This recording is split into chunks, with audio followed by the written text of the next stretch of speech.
Hijrah dan berkuliah di Jogja tahun 2003 memaksanya memutar otak mencari biaya kuliah dan uang makan. Terlebih sejak ditinggalnya sang ayah di tahun 2004. Terhimpit masalah ekonomi, berjualan sepatu, kemeja keliling, spare part tua, hingga menjadi supir truk sudah dilakoninya. Di usianya yang terbilang muda, ia memiliki kedai yang membuat para tamu rela antri. Kesuksesan yang didapat dengan jalan berliku tak sia-sia. Penghargaan juara 1 tingkat nasional Wirausaha Muda Mandiri atau WMM tahun 2011 berhasil diraih mahasiswa Universitas Islam Indonesia Yogyakarta ini. Pemuda kelahiran 17 Januari 1985 ini ingin menambah 6 kedai lainnya termasuk di wilayah Jakarta. Bagaimana perjalanan meraih sukses jutawan berusia 29 tahun ini? It's yesterday once more. It's yesterday once more. It's yesterday once more.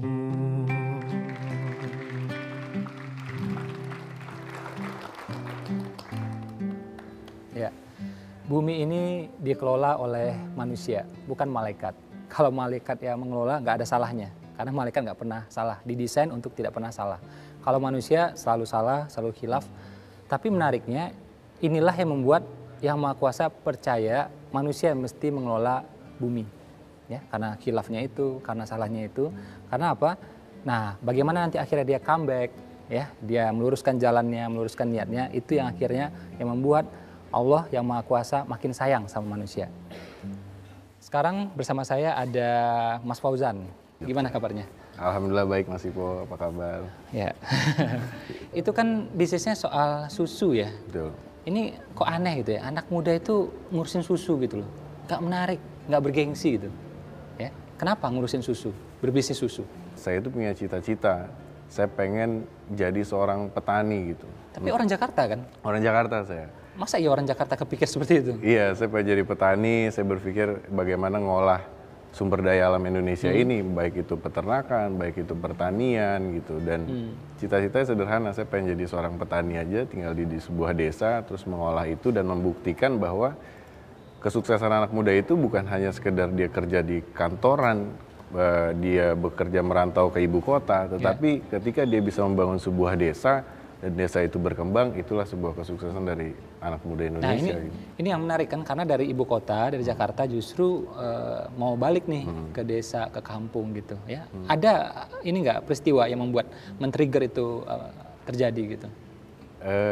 Awalnya memang ketika waktu saya SMP itu dan SMA, ayah saya itu udah nggak kerja lagi, ibu saya juga sudah tidak kerja lagi. Terus kemudian ayah saya divonis 2 penyakit yang paling mematikan, yaitu penyakit jantung dan penyakit cancer waktu itu. Jadi saya dari SMA itu udah mulai cari uang sendiri, kemudian cari tambahan sendiri untuk membantu. Dan saya berpikir bahwa kalau di Jakarta ini kan biaya hidup mahal, gitu. Jadi saya harus pindah ke sebuah daerah gitu. Dan waktu itu saya tetapkan Jogja gitu. Nah, saya kuliah di sana. Saya terus terang di waktu itu ayah saya sedang sakit kanker getah bening ya, jadi suara itu serak gitu. Saya diantarin oleh beliau pada saat itu. Di sana banyak sebuah dialog gitu. Terus terang kalau ingat itu saya sampai sekarang saya cukup sedih gitu. Almarhum ayah saya menyemangati saya, bilang bahwa ketika mau berubah, mau membuat sebuah peradaban baru, bahkan Rasulullah aja hijrah dari Mekah ke Madinah. Dan papa yakin bahwa hijrah kamu ini adalah hijrah sebuah perubahan, bawa kebaikan gitu. Dari situ saya baru sadar bahwa itu sebenarnya ayah saya nggak ke Jogja lagi dan nggak pernah nengokin saya ke Jogja. Jadi saya balik ke Jakarta di tengah orang tua ayah saya udah kritis dan nggak lama kemudian meninggal dunia gitu. Usia berapa itu? Saya 19 tahun. Tetapi papa meninggalkan 3 warisan dan wasiat yang paling penting. Yang pertama, menjalani hidup di dunia ini, peganglah Al-Quran dan hadis. Yang kedua, jangan pernah tinggalkan sholat wajib dan perbanyak sholat sunnah. Dan yang ketiga, berbuatlah sebanyak-banyaknya manfaat buat orang lain. Papa tinggalkan 3 pesan ini. Waktu saya dikasih wasiat itu, terus terang saya ngerasa ini apa saya bisa gitu. Sholat aja saya belum mau waktu itu gitu.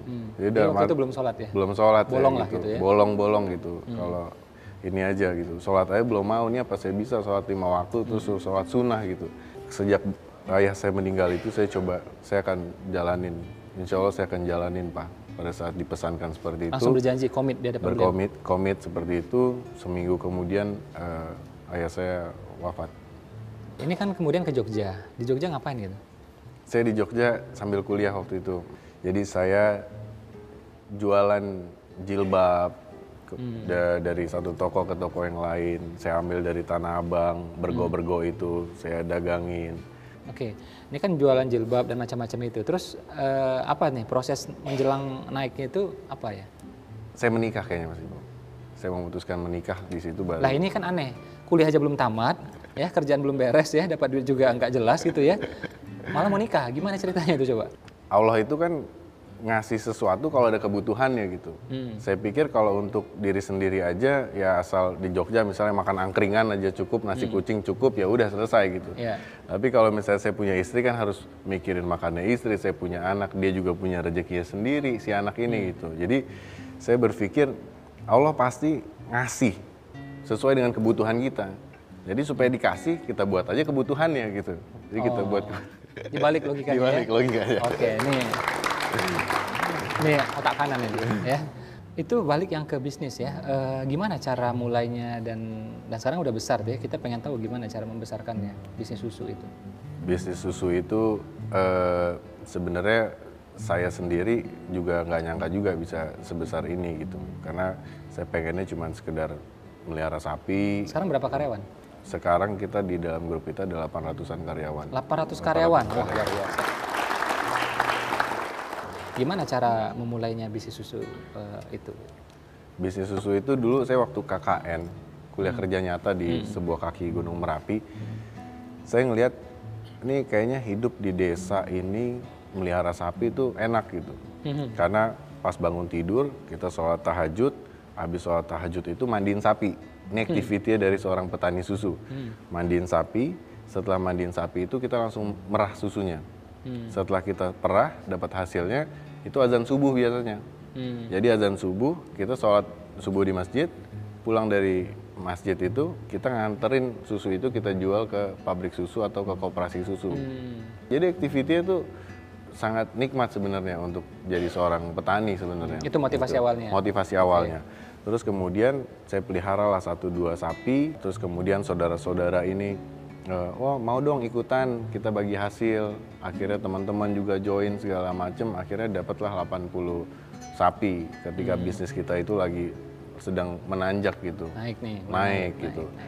Tiba-tiba Allah berkehendak lain, waktu itu erupsi tahun 2010 erupsi Merapi. Erupsi yang kedua tuh ya? Erupsi yang kedua, sapi-sapi kita kemudian mati, kemudian nggak produksi, itu juga lebih berat juga. Pada saat itu juga petani-petani di daerah ternak kita, di daerah kandang kita itu mengungsi di rumah saya Mas Ipo. Rumah saya itu luasnya sekitar 200 meter persegi. Ada 200 orang yang tinggal di situ gitu. Saya terus terang cukup sedih waktu itu, tetapi mereka lagi kesulitan, mereka jenguk saya di rumah sakit dan mereka mengirimkan doa dan menyemangati saya gitu. Dan waktu itu saya dengar suara azan. Saya coba telaah gitu. Ternyata memang azan itu juga jadi motivasi Mas Ipo buat kita gitu. Jadi Allah itu mengingatkan kita bukan hanya sekedar untuk panggilan sholat, tetapi makna dari azan itu ternyata sangat penting gitu. Dalam mau startup bisnis pun ternyata azan ini juga sangat penting gitu. Kalau pertama kan kita azan itu kan Allahu Akbar, takbir gitu. Kita harus berpikir besar dulu, walaupun posisi ini jatuh, tapi kita punya Allah yang maha besar gitu. Saya berasa sangat tersentil pada saat itu. Kemudian kita disuruh statement syahadat, terus kita disuruh statement melihat contoh dengan melihat Rasulullah seperti apa perjuangannya, tidak pantang menyerah. Kemudian kita disuruh hayal sholat, suruh bergerak. Baru kemudian hayal falah, kita menuju kemenangan gitu. Tapi pada saat kita disuruh menuju kemenangan, kita disuruh takbir lagi gitu. Sampai akhirnya nggak ada kekuatan dan daya. Jadi keberhasilan kita ini sebenarnya bukan karena kerja keras kita, tetapi ini karena Allah yang memberikan semuanya gitu. Ya, kamu cepat nih naiknya. Tentu ada sesuatu yang luar biasa gitu. Apa? Ada nggak kira-kira? Sebenarnya banyak Mas Ipo. Dari saya menikah aja tuh udah, Keajaiban. saya tuh udah keajaiban. Tentu. Terus kemudian pada saat erupsi itu saya bikin sebuah warung kecil. Ini posisinya masuk-masuk ke dalam Mas Ipo. Jadi ada sebuah kebun singkong di sana. Ya. Saya bilang coba kita buka warung. Waktu itu tetangga-tetangga bilang, ngapain bikin tempat jualan di sini, mana mungkin laku gitu. Di Karena pelosok. tempatnya pelosok dan sepi, Masuk-masuk. tidak ada masuk-masuk, tidak ada orang lewat-lewat. Cuman itu yang bisa kita lakuin waktu itu, nggak ada lain gitu. Akhirnya kita buka, alhamdulillah keajaibannya 21 hari kita buka, antri sampai dengan malam ini Mas itu. Apa hikmah yang Mas Fauzan petik? Hikmahnya sebenarnya saya sederhana, kita hidup ini jangan mikirin tentang apa yang kita dapat sebenarnya, tapi apa yang kita perbuat buat orang gitu. Kalau hanya sekedar untuk perut kita, perut istri, perut anak gitu, itu hal yang sangat sepele buat Allah. Tapi kita harus mikirin untuk perut-perut orang lainnya. Itu aja sederhana. Ya. Ya, ini terima kasih sekali Mas Fauzan sudah berbagi untuk kita-kita di sini. Kita lihat ya bagaimana seorang Fauzan dari awalnya nothing akhirnya bisa mencapai everything. Ini luar biasa. Kita yakin ya bahwa Allah itu Maha Besar. Makanya punya impian juga mesti besar-besar. Akhirnya dipertemukan dengan kesempatan-kesempatan besar. Dan kita lihat tadi bagaimana dia berusaha nolong orang, malah akhirnya dia tertolong, dimudahkan jodohnya, dimudahkan juga rezekinya. Dan ketika dia berpikir bukan sekedar makan dirinya, bukan sekedar makan istrinya gitu, tapi dia berpikir bagaimana masyarakat sekitarnya.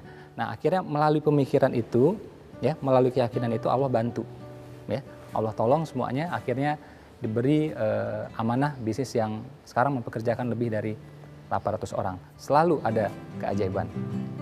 Every sha-la-la-la, every whoa-whoa-whoa still shine.